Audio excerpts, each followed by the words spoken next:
أعوذ بالله من الشيطان الرجيم بسم الله الرحمن الرحيم قل اللهم مالك الملك تؤتي الملك من تشاء وتنزع الملك ممن تشاء وتعز من تشاء وتذل من تشاء بيدك الخير إنك على كل شيء قدير. د دې آیت مبارکه نه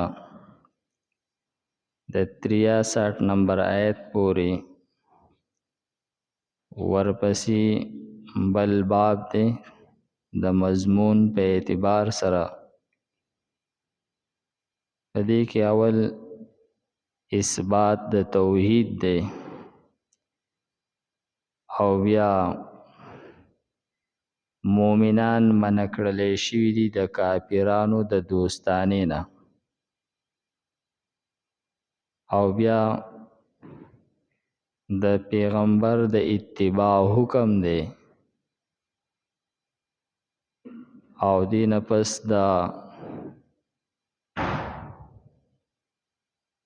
د عیسایانو د شبهاتو جواب دی، کم چې هغوی د عیسی علیه السلام د الوهیت د اثبات لپاره کول، او په آخر کې بیا د عیسایانو سره د مباهلې کولو ذکر دی.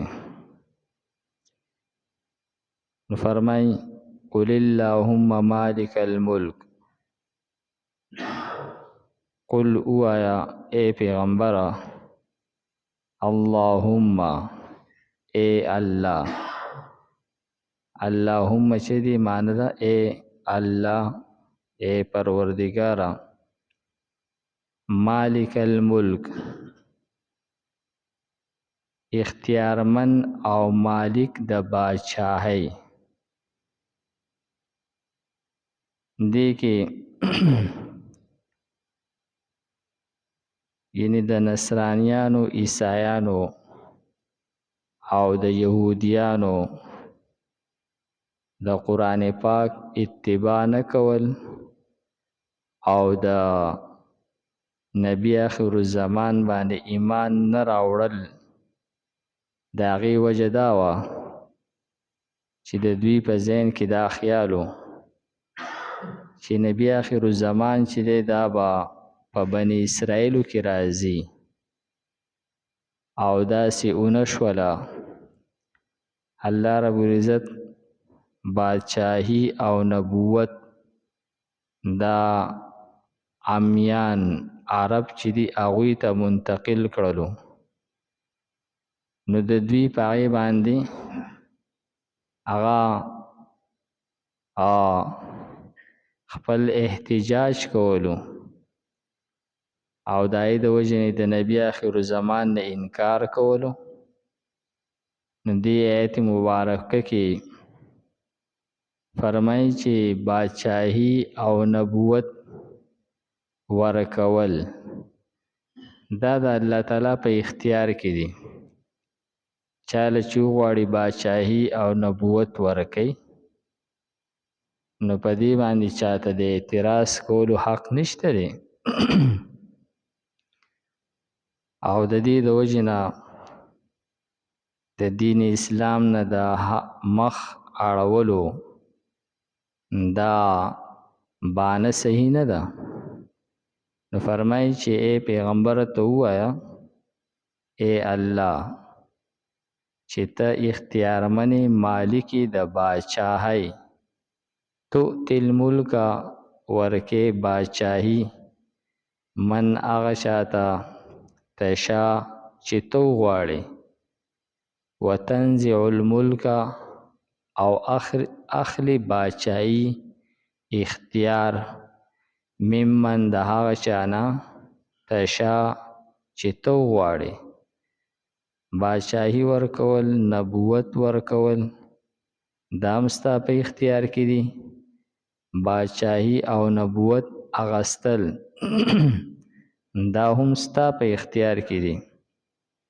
وتعز او عزت ورکې تو من هغه چاته تشا چې تو غواړي. وتذل او ذلت ورکې رسوایی ورکې من هغه چاته تشا چې تو غواړي. بیدک الخیر ستا په لاس کې خیر دی. نو دلته کې صرف د خیر ذکر کړی دی، دا د ادب د پاره. نو شر او خیر دواړه د الله تعالی په لاس کې دي، لیکن کله چې چاته څه بد ورسي نو د هغې دا خو د الله د طرف نه وي. البته د هغې نسبت شیطان ته کول دا ادب دی، او د خیر نسبت الله ته کول دا پکار دی. انک علی کل شیء قدیر، یقینا ته په هر څه باندې قادر یې. تولج اللیل ننباسې شپه فی النهار په ورځ کې. د ورځې هیڅ وختونه په شپه کې داخل کې د هغې د وجې نه شپه اوږده شي او ورځ لنډه شي. وتولج النهار فی اللیل او ننباسې ورځ په شپه کې. ورځ په شپه کې ننوځي نو شپه اوږده شي، او شپه چې په ورځ کې ننوځي نو ورځ اوږده شي. وتخرج الحی او راوباسي ژوندي من المیت د مړي نه. وتخرج المیت من الحی او راوباسي مړی د ژوندي نه. نو د دې کې ډېر توجیحات مفسرینو ذکر کړي دي، لکه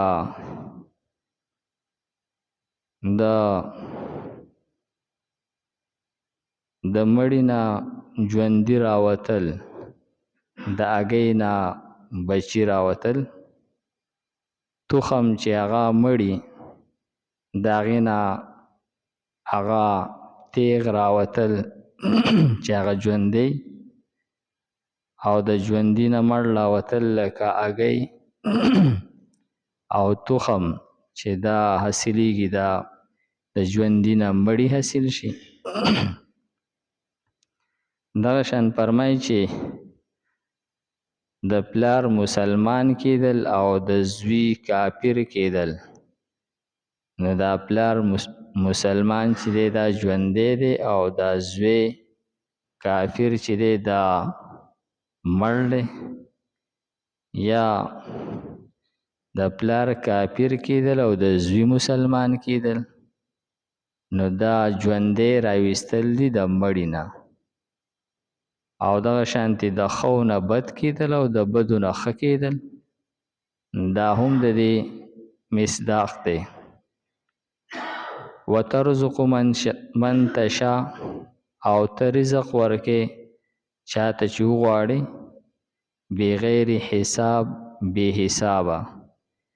الله تعالی چې چاله د رزق ورکولو اراده وکړي نو بې حسابه رزق وله ورکړي. د هغه بیا د خزانو څه شمار نه وي. د الله تعالی ورکړه بیا داسې چې هغه بې حسابه وي. قل اللهم ووایه ای پیغمبره، ای الله مالک الملک، مالک د باچاهۍ، تؤتی الملک ورکې باچاهي، من هغه شاته تشا چې وغواړي، وتنزع الملک او اخلی باچاهي، ممن د هغه چانه تشا چې وغواړي، وتعز او عزت ورکې من هغه چاته تشا چې ته وغواړي، وتذل او ذلت ورکې من هغه چاته تشا چې ته وغواړي. بیدک الخیر ستا په لاس کې خیر دی. انک علی کل شیء قدیر، یقینا ته په هر څه باندې قادر یې.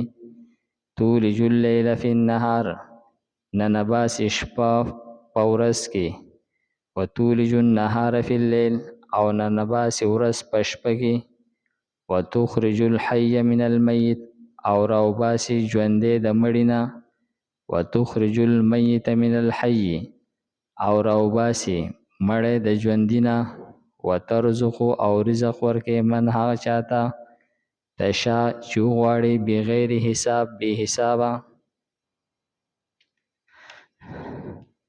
الحمدلله رب العالمین والعاقبة للمتقین والصلاة والسلام علی خیر خلقه محمد و آله و اصحابه اجمعین.